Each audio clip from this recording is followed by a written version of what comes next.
जय गिरजापति दीन दयाला, सदा करत संतन प्रतिपाला। भाल चंद्रमा सोहत नीके, कानन कुंडल नाग फनी के।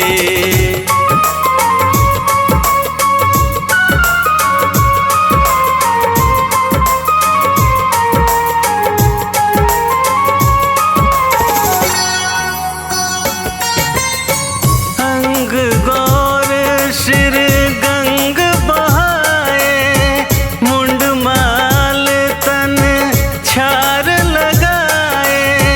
वस्त्र खाल बाघंबर सोहे, छवि को देखी नाग मन मोहे। मैना मातु की हवे दुलारी, बाम अंग सोहत छवि न्यारी। कर त्रिशूल सोहत छवि भारी, करत सदा शत्रुन क्षयकारी।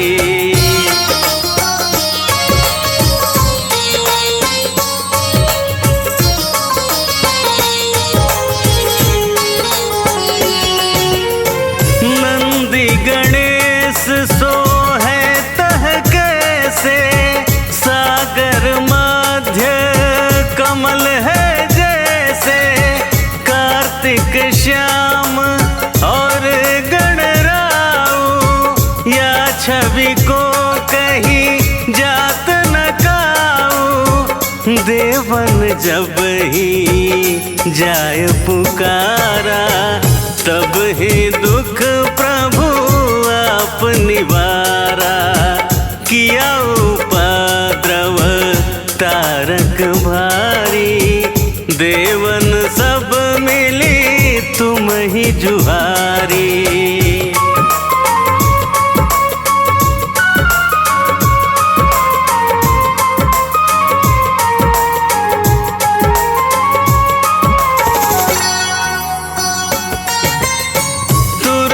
षडानन आप पठायऊ, लवनी मेष मह मार गिरायऊ। आप जलंधर असुर संहारा, सुयश तुम्हार विदित संसारा। त्रिपुरासुर सन युद्ध मचाई, सब ही कृपा कर लीन बचाई। किया तप ही भागीरथ भारी, पूरब प्रतिज्ञाता सुपुरारी।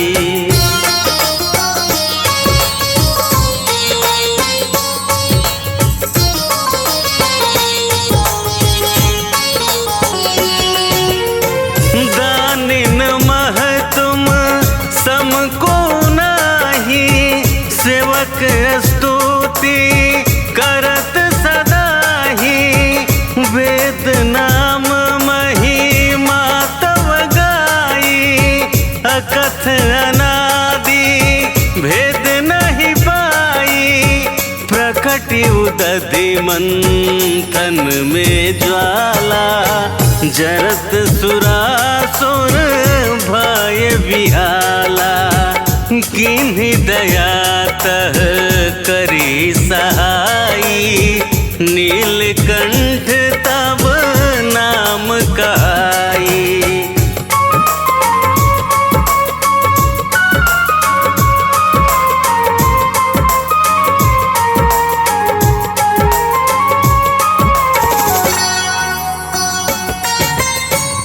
पूजन रामचंद्र जब कीना, जीत के लंक विभीषण दीना।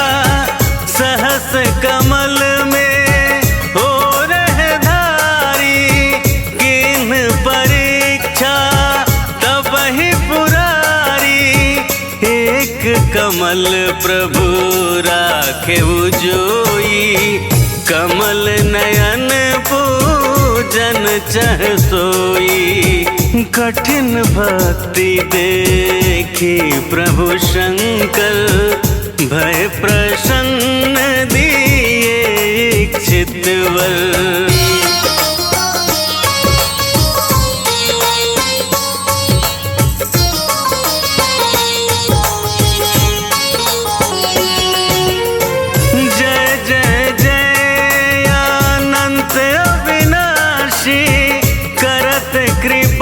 सबके घटवासी, दुष्ट सकल नित मोहि सतावे।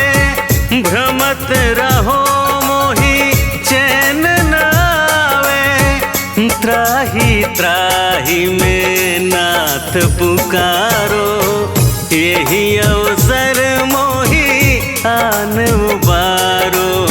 ले त्रिशूल शत्रुन को मारो, संकट से मोहि आन उबारो।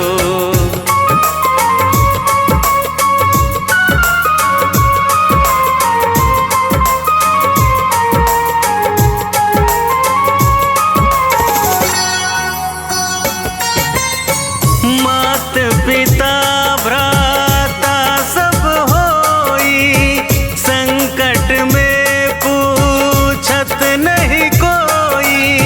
स्वामी एक है आस तुम्हारी, आय हरहु मम संकट भारी। धन निर्धन को देत सदाई, जो कोई जाचे सो फल पाही।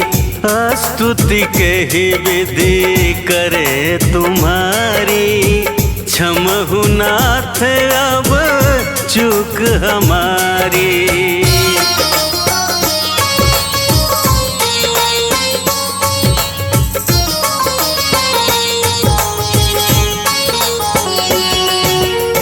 शंकर हो संकट के नाशन, मंगल कारण विघ्न विनाशन। योगी यति मुनि ध्यान लगावे, शारद नारद शीश नवावे। नमो नमो जय नमः शिवाय, सुर ब्रह्मादिक पार न पाय।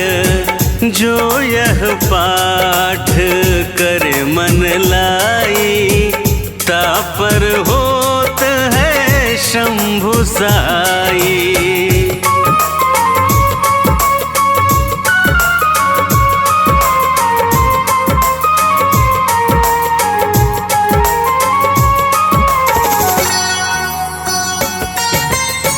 धूप दीप नैवेद्य चढ़ावे, शंकर सम्मुख पाठ सुनावे। जन्म जन्म के पाप नसावे, अंत धाम शिवपुर में पावे। कहे अयोध्या दास आस तुम्हारी, जानी सकल दुख हरहु हमारी।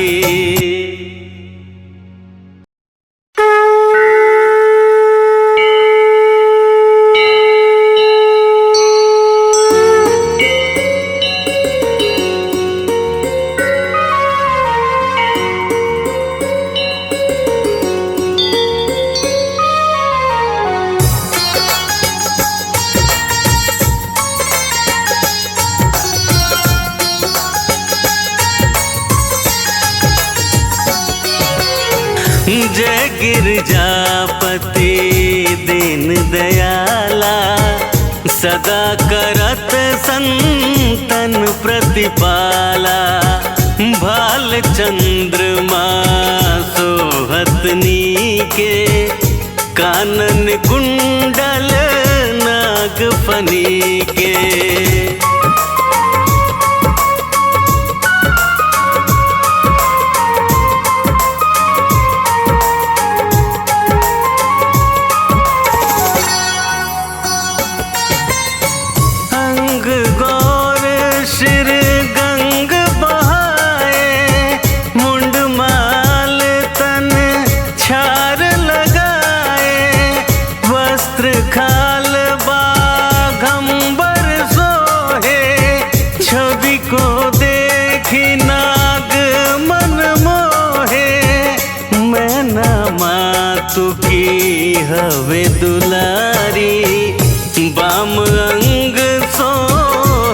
छवि न्यारी, कर त्रिशूल सोहत छवि भारी, करत सदा शत्रुन क्षयकारी।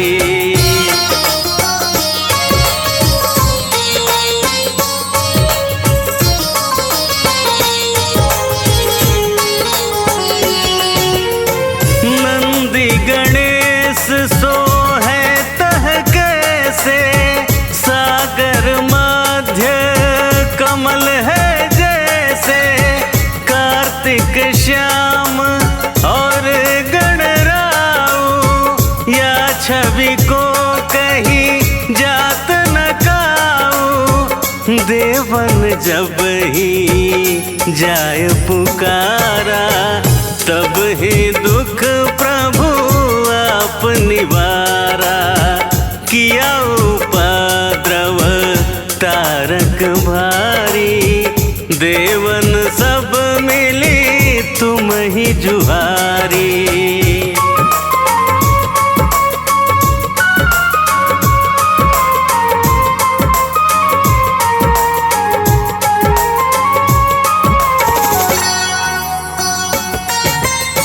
तुरत षडानन आप पठायऊ, लवनी मेष मह मारि गिरायऊ। आप जलंधर असुर संहारा, सुयश तुम्हार विदित संसारा। त्रिपुरासुर सन युद्ध मचाई, सब ही कृपा कर लीन बचाई। किया तपहि भागीरथ भारी, पूरब प्रतिज्ञाता सुपुरारी।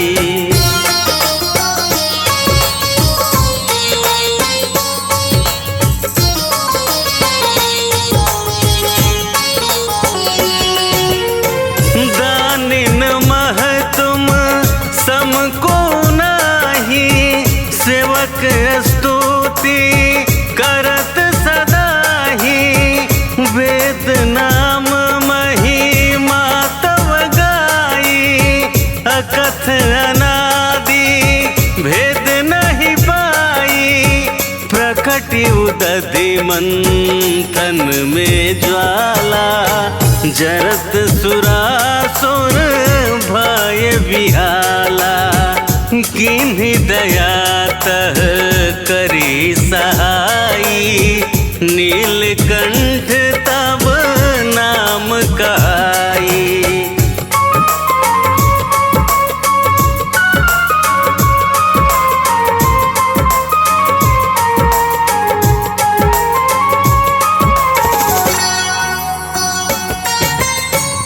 पूजन रामचंद्र जब कीना, जीत के लंक विभीषण दीना। सहस कमल में हो रह धारी, किन परीक्षा तब ही पुरारी। एक कमल प्रभु राखे जोई, कमल नयन पूजन चह सोई। कठिन भक्ति देखी प्रभु शंकर, भय प्रसन्न दिए इच्छित वर।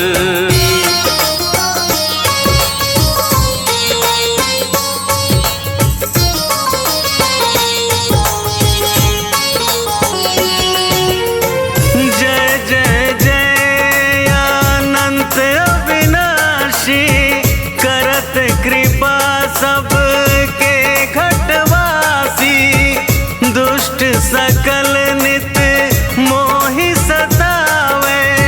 भ्रमत रहो मोहि चैन न आवे। त्राहि त्राहि में नाथ पुकारो, यही अवसर मोहि आन उबारो। ले त्रिशूल शत्रुन को मारो, संकट से मोहि ज्ञान उबारो।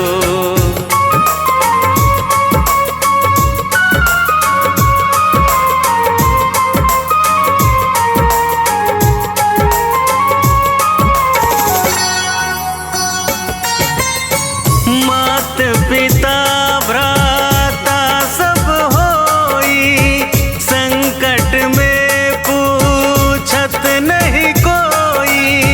स्वामी एक है आस तुम्हारी, आय हरहु मम संकट भारी। धन निर्धन को देत सदाई, जो कोई जाचे सो फल पाही। स्तुति कही विधि करे तुम्हारी, क्षमहु नाथ अब चूक हमारी।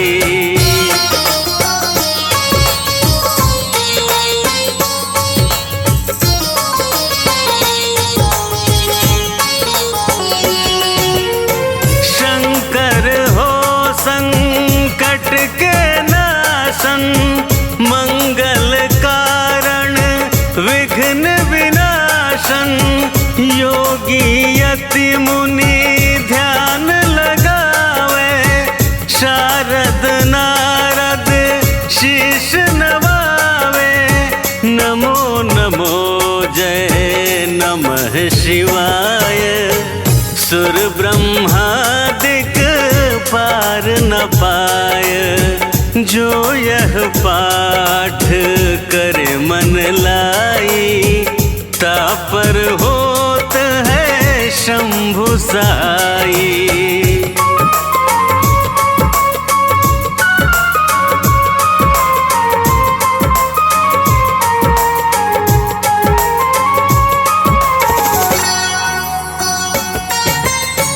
धूप दीप नैवेद्य चढ़ावे, शंकर सम्मुख पाठ सुनावे। जन्म जन्म के पाप नसावे, अंत धाम शिवपुर में पावे। कहे अयोध्या दास आस तुम्हारी, जानी सकल दुख हरहु हमारी।